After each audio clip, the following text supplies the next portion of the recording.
Good morning, everyone. Kate Bohr and Fiona Pearman here for this week's Facebook Live, where we're talking about confidence or arrogance. And Fee, I think this is a really interesting one because I know when we talk to clients about this, one of the biggest fears people have when we talk about perhaps behaving in a more confident or assertive way, depending on what language you want to share, it's this thing of what if people see me as arrogant? Of course, the irony of this whole thing is if you've got the self-awareness that you're concerned about being seen as arrogant, it's highly likely that you're not going to come across that way. Yes, yeah. And I think this is a really interesting one because it is so often people talk about this. It doesn't matter if we're in workshops, leadership programs, private clients, whatever's going on. There's this fear around what if I come across as arrogant? What is if I'm seen as overconfident? I don't want to be that person. I don't want to be that person who's, kind of taking over the room or taking up too much space. And I think there could be a little bit of this that sits in that, we often hear women who are assertive called aggressive. There's all these kind of pieces that sit around why we might have a kind of a worthwhile fear to some degree. And yet our experience is that anyone who's worried is actually the least likely to be someone who'll display that actual, arrogance that we all find so off-putting.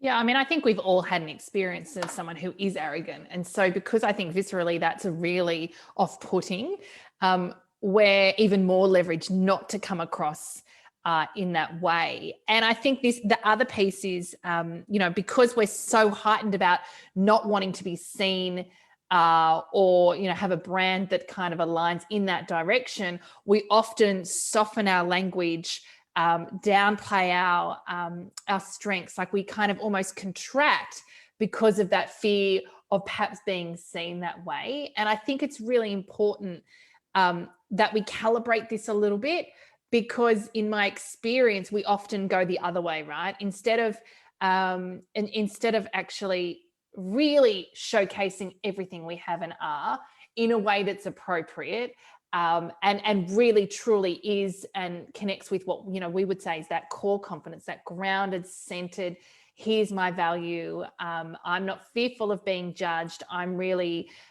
connected with and comfortable with who I am and what I bring. That's not, that sort of positioning and that state of being is very different to what comes across when we're in arrogance. And I think it's worthwhile thinking about, what goes on for people when you are in that state of arrogance, that piece of often it's, we're trying to prove something. Yes, yeah, that when people have gone as far as arrogance, this is a spectrum, and they've got to that point, it's very often about needing to prove myself, needing to gain some kind of position, needing to make myself better than. And often it's actually that inside I'm actually feeling insecure. I'm feeling as though I'm not good enough, or that what I've got to offer in this situation is not good enough. And therefore I kind of go into a heightened or escalated sort of way of trying to demonstrate, actually I've got something good here, and I really want to, make my mark and position my, viewpoint. And it just falls flat because it's not rested on anything that's solid and deep and, that inner core confidence we talk about. It's actually quite a precarious thing, and it's coming from an unstable place. And of course, that doesn't land well. So there's a big piece here for people to understand kind of the causes of arrogance, so that we know actually that's not what's going on for me. That's not the truth of what I'm dealing with. If I'm actually worried about being seen as arrogant, I've got something else to look at. And it's not the arrogance per se, it's something else. Yeah, I think often it's a preemptive strike. Excuse me. So it's, I'm feeling actually I don't have confidence, ironically, in this dynamic. So I think, and as you were talking, it really struck me. And I say this all the time whenever I get asked this question it's what's your intention? Because if your intention is to be better than, if your intention is to make someone right, if your intention is to manipulate, often that's when potentially you'll come across as arrogant. If your intention is to add value, if your intention is to help, or to collaborate, if your intention sits in the positive state, then it's more than likely that it won't come across as arrogance. So I think, you know, we always talk about the state of being. It's not just what you do and say, it's who you are and how you show up that is really important. I think the other thing that I always say to women when I'm having this conversation is it's really important that it's likely if you think you're being a little bit pushy, the other people, particularly if you're heightened to this and we're having this conversation, right? If we weren't having the conversation, I'm not sure I'd say it. But if you're worried about being seen as pushy, then you could probably amp it up a little bit, because it's highly likely no one's experiencing you as that.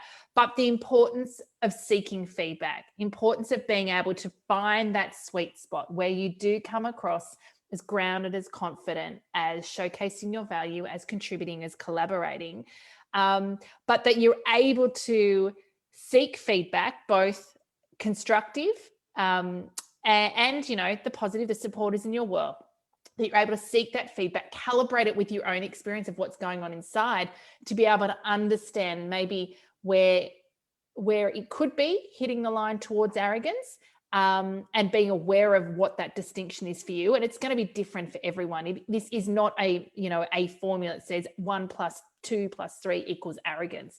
It's very much a combination of what we do, what we say, and how we show up. Yes, I think the more that we can become aware of what's going on for ourselves. So we talk a lot about self-awareness. You know, we think it's fundamental to any of the work we do.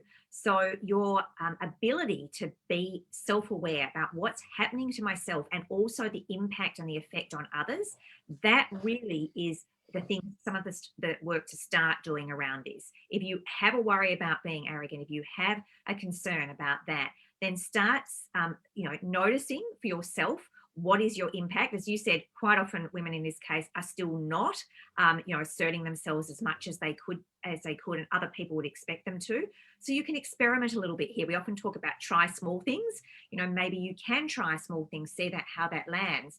And this other piece about getting really good feedback and not being shy to ask questions about it. So if you do get some feedback that feels a bit negative or a criticism, it's hard to do, but we'd really encourage you to hold yourself for a moment and just ask, oh, can you tell me a little bit more about that? Or can you explain how that affected you? And we tend to get something there that's actually really useful that we can, it may not be true, it may not have been our intention, but if it's landing that way for someone, it's just often worth unpacking and thinking about, oh, okay, now I've got some new intel and I can choose to do things a little bit differently.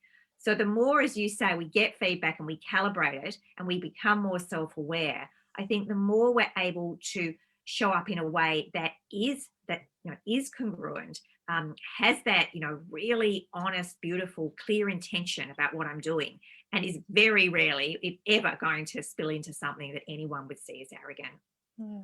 So we might leave it there. If you've enjoyed today's Facebook Live, we'd love for you to share it with people in your network who might find it valuable. And of course, if you'd like to go deeper with your relationship with core confidence, visit our website, coreconfidence.com.au.